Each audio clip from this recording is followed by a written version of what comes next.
ایسا انسان مت سوچے کہ میں بہت ہی گناہگار ہوں، میری بخشش اور میری توبہ کہاں ہوگی، ایسا نہیں۔ انسان اپنے اعمال کی طرف، اپنے گناہوں کی طرف، اپنے کردار کی طرف، اپنے کرتوت کی طرف نہ دیکھے، اللہ پاک کی رحمت کی طرف دیکھے کہ اللہ پاک کی رحمت بہت بڑی وسیع ہے۔ امام شافعی رحمت اللہ تعالی علیہ، ان کے بارے میں آتے ہیں کہ 40 سال تک مسلسل اللہ کی رحمت کو بیان فرمایا۔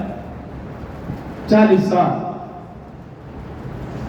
سال کے بعد امام شافعی رحمہ اللہ علیہ کے دل میں یہ خیال آیا کہ جہاں وہ اللہ رحمت والا ہے، اس کی رحمت بڑی وسیع ہے، وہاں وہ قہار بھی ہے، وہاں وہ جبار بھی ہے، اور وہ عذاب دینے والا بھی ہے۔ یہ سوچ کر اللہ کے غصے کو، اللہ کے غضب کو، اللہ کے عذاب کو بیان کرنا شروع کر دیا۔ لکھا کہ 1 سال اللہ کے غضب کو، غصے کو، عذاب کو بیان کیا، سینکڑوں نہیں ہزاروں لوگ لقمۂ اجل بن گئے۔ تنہائی میں بیٹھے ہوئے اللہ پاک کی طرف سے غیب سے آواز آئی، اے شافعی تو نے 40 سال تک میری رحمت کو بیان کیا، اب تو 1 سال سے میرے عذاب کو، میرے غصے کو، میرے غضب کو بیان کر رہا ہے۔ مجھے بتا اے شافعی، کیا میری رحمت ختم ہو گئی جو تو نے میرے عذاب کو بیان کرنا شروع کر دیا؟ لکھا ہے کہ امام شافعی نے پھر اللہ کے غضب اور غصے کو چھوڑ کر پھر اللہ کی رحمت کو بیان کرنا شروع کر دیا، کہ اللہ چاہتا ہی نہیں کہ کوئی میرے غصے، میرے عذاب کو، میرے غضب کو بیان کرے، لوگوں کے سامنے میری رحمت کو ہی بیان کیا جائے۔ اگر غضب کو بیان کرے بھی صحیح تو تھوڑا تھوڑا، تاکہ انسان اللہ کی رحمت کے ساتھ ساتھ اللہ پاک سے ڈرتا بھی رہے۔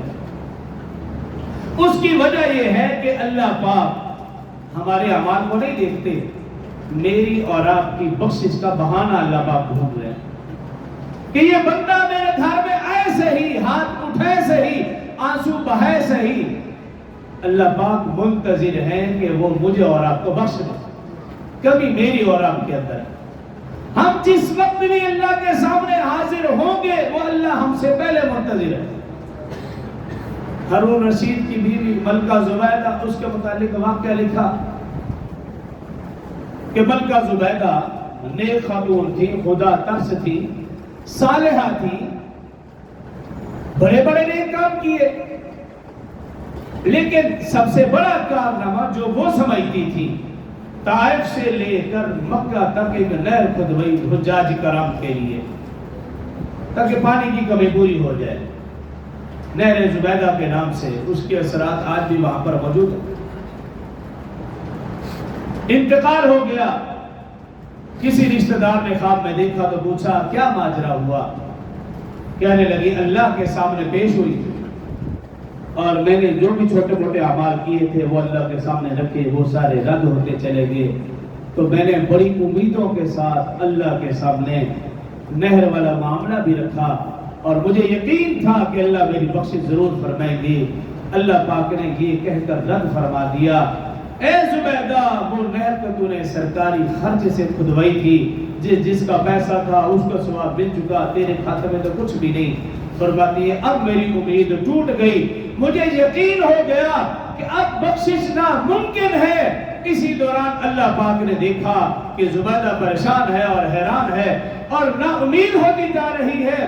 اللہ رب العزت فرمانے لگے، اے زبیدہ آج میں تجھے تیرے ایک عمل کی وجہ سے بخش رہا ہوں۔ ملکہ زبیدہ کے چہرے پر خوشی کے اثرات نمایا اور امید بن گئی، اور دل ہی دل میں سوچنے لگی کہ نہ جانے وہ میرا کون سا بڑا عمل ہے کہ جو آج جس کی وجہ سے میری بخشش ہونے لگی۔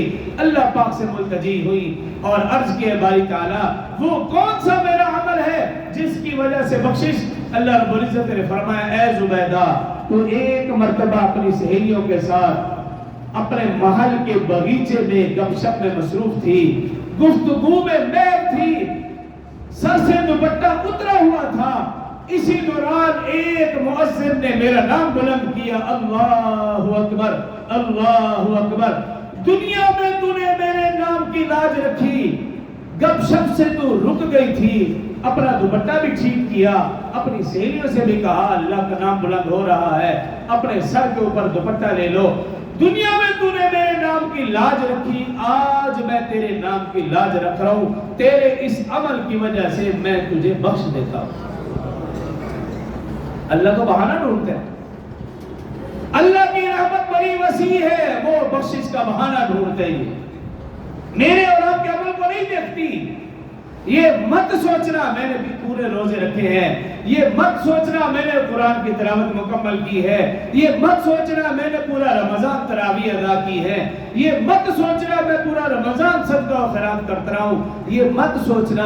اللہ پاک کی رحمت بڑی وسیع ہے، اللہ سے اللہ کی رحمت کا سوال کرنا، اللہ سے اللہ کی بخشش کا سوال کرنا، مغفرت کا سوال کرنا۔ یہ اعمال اللہ کے سامنے مت رکھنا، یہ اعمال میرے اور آپ کے یہ ٹوٹے پھوٹے اعمال اللہ کے سامنے کوئی حیثیت نہیں، یہ تو ایک کوشش کا درجہ ہے، بس اللہ سے اللہ کی رحمت